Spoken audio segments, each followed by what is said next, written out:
Good morning, everyone. It's Joe Pochodyniak here with McNichol and Associates Asset Management.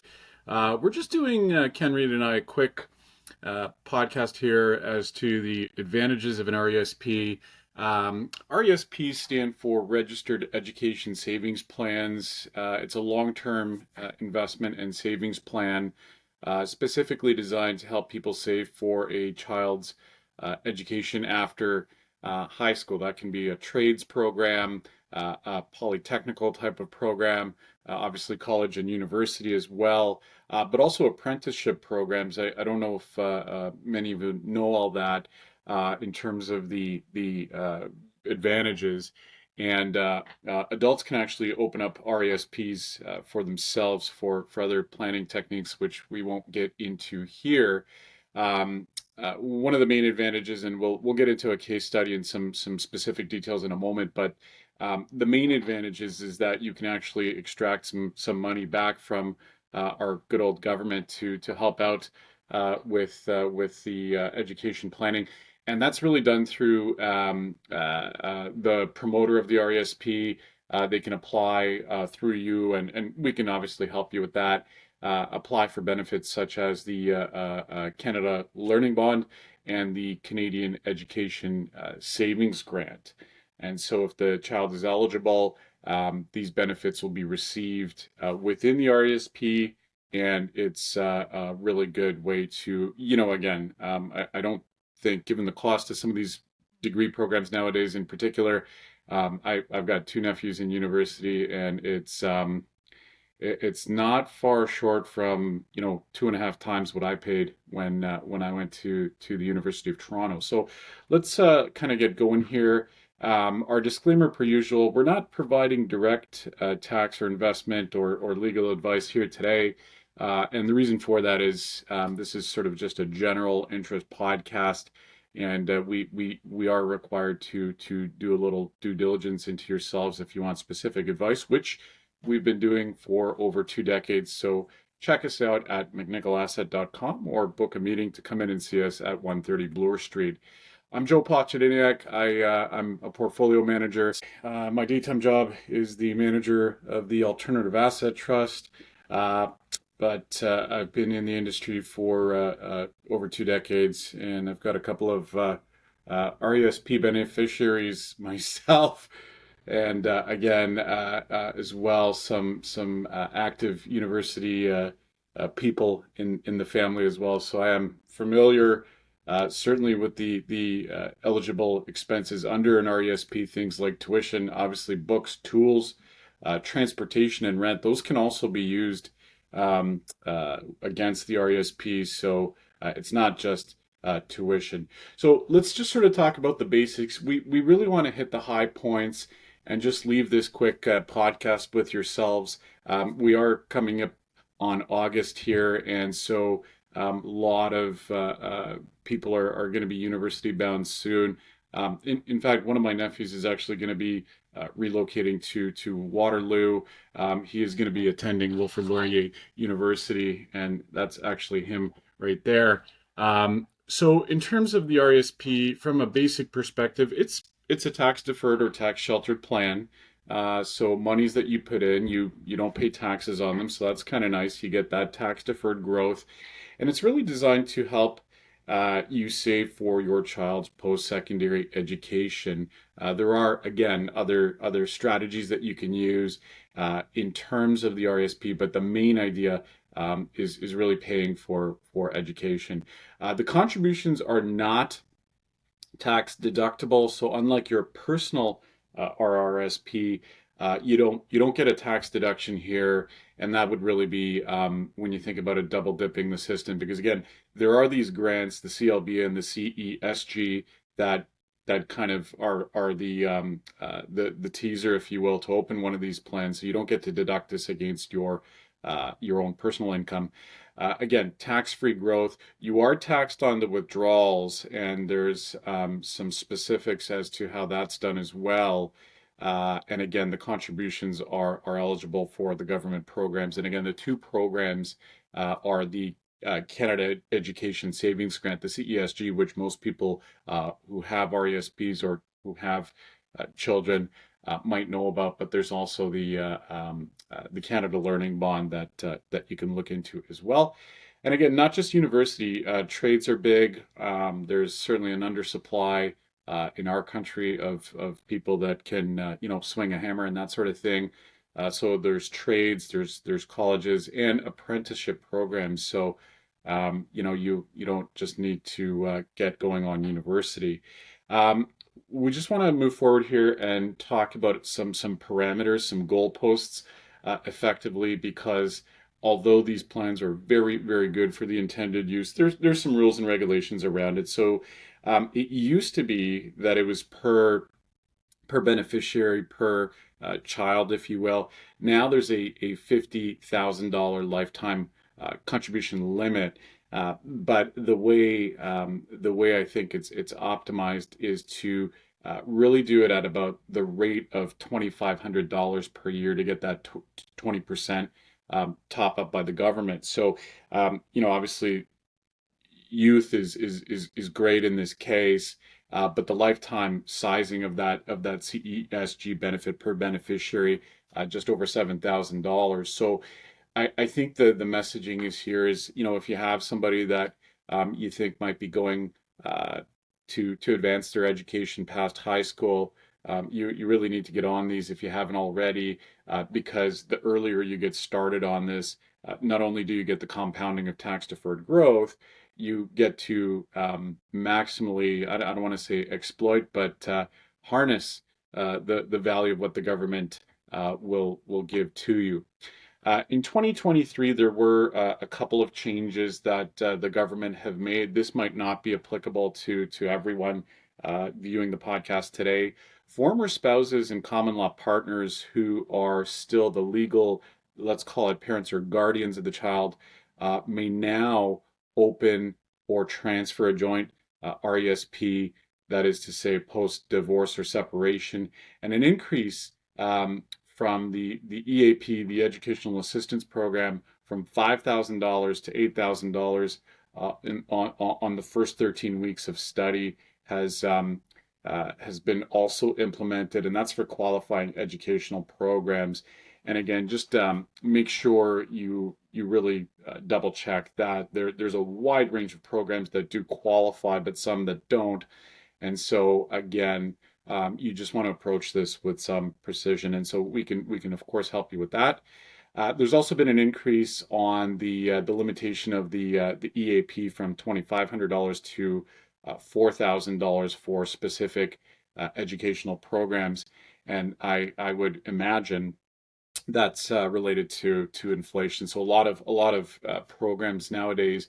When I went to university, where's my degree? I'm not going to say. I'm a little bit worried about that number. Suffice it to say, it was a long time ago. So I did a science degree. It was just textbooks and some minor laboratory equipment that I was on the hook for. But nowadays, some of these programs have more advanced resources that the child or student will need. So just make sure you're getting quality advice on that. Let's take a look at a case study, because we want to keep the theory low and the practicality high. So Kelly, actually, we'll change the name here in real time. So Kelly, nothing against Kelly, it's a great name, but we're going to change the name to Grace here. And so Kelly is a 1 year old, which to me is a baby still. And the return we've modeled out here is just under 6%. That's pretty realistic here in the McNichol world. And so what we're looking at is a $200 monthly contribution effective immediately. And so we get going on that. And so what you actually do is, if you do the numbers, starting from when Grace is a 1 year old until she's 18. Not to toot my own horn, but I actually got into university when I was 17. Now there's a little bit of cheating going on because I'm a November baby. I'm a Scorpio, obviously the best sign in the calendar. But I got in when I was 17. But if Grace gets in at 18, you're looking at almost $81,000 according to this case study by the time Grace goes off to again college, university, trades, whatever, and that's comprised of contributed capital growth, but also those grants. So over time, again, they can make a real impact. And I find that with government programs and tax, I think a lot of the times, for good reason, people assume that they just get it without having to make specific applications, filings, or elections. That's not always the case. Um, Comparing and contrasting this case study, it's really interesting because and believe me, I know how expensive life can be.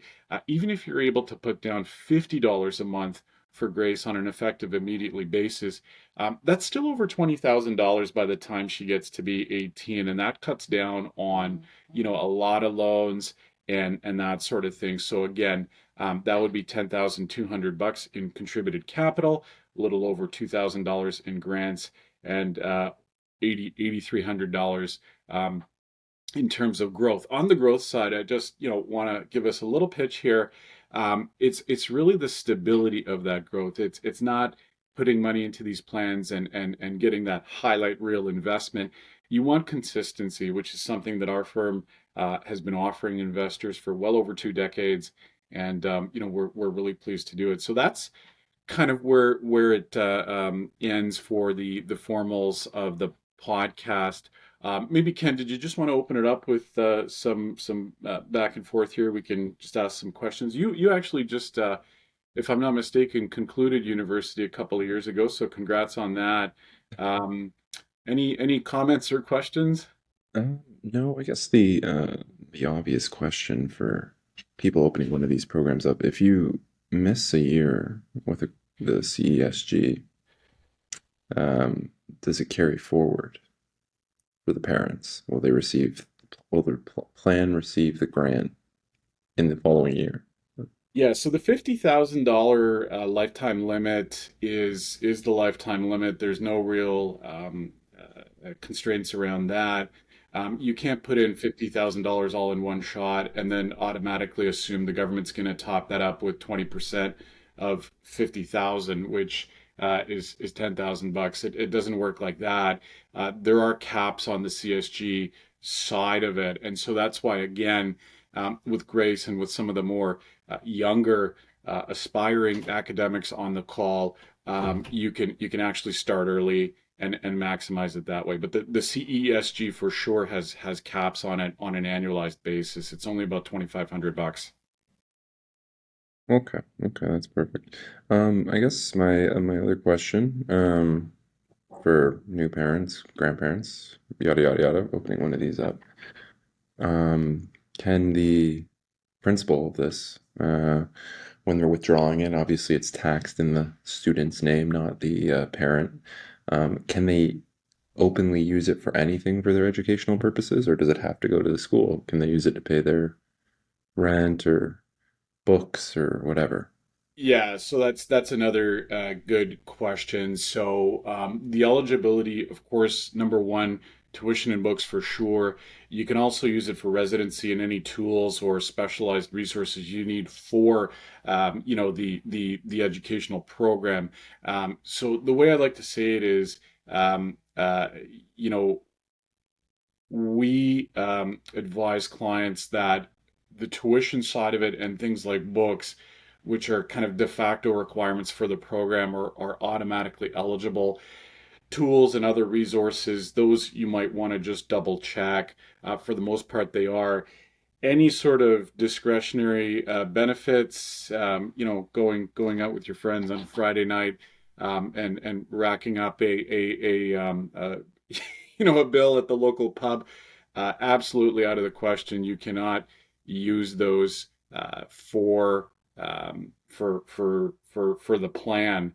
And yeah, and the other thing too, and I think I heard you kind of talk about this, was just on the conclusion of the RESP. So any savings that remain in the RESP when it closes will be handled in one of two ways. Monies received from the benefits have to be returned to the government, okay? Because the way you want to think about it is that's a grant that you would essentially have to return.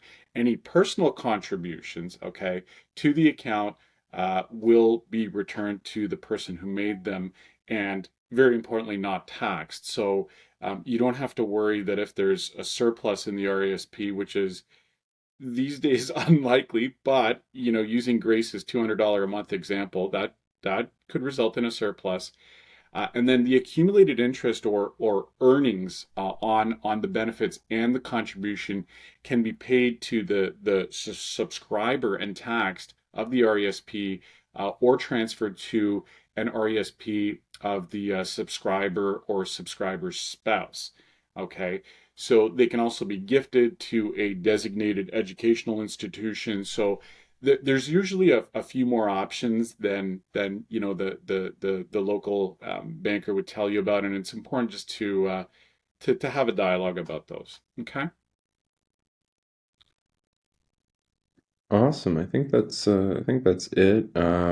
I guess the only other question I'd have is if a parent wanted to open up a RESP for their child, obviously, could the grandparents or someone else, an uncle and aunt, open up a different plan? Is there a limit on the amount of RESPs a beneficiary Yeah, can? so okay, so that's a good one. So you're essentially asking over contribution, and this is extremely important. So I'm glad you raised it. The opening of the plan, the opening of the accounts, where they are, who's kind of taking the lead on that. That is sort of a more minor consideration. Not that it's unimportant, but the main thing is you cannot over contribute, essentially breach that lifetime $50,000 limit. If you do, that's called an over contribution. And when that occurs, you'll be required to pay a tax, a penalty essentially on the over contribution amount. And it is pricey. It's 1% per month on the amount that you over contribute. So if this is sort of a joint family type of thing, that's fine, right? Mom, dad, grandpa, grandma can contribute to that, but you just want to make sure that someone is tracking this. That's the idea, and yeah, so just be aware of that. And yes, aunts, uncles, that's not the issue. Again, the more financially important issue is the penalties that could be involved if you over contribute. Okay, awesome. No, I think that's it for my obvious questions about registered education savings plans. So I guess on that note, we can wrap this episode up. Pretty quick episode, but pretty thorough and Yeah, and listening. and and I appreciate Ken, you organizing this per usual. You did a great job. And just before we sign off and wish everyone a great weekend, if you have more questions about this, check us out at mcnickelasset.com. We have an info account. That way you can reach us. And the number for ourselves in Toronto, 416-367-3040. We're always glad to hear from you. So on behalf of Ken Reed and myself, have a great weekend.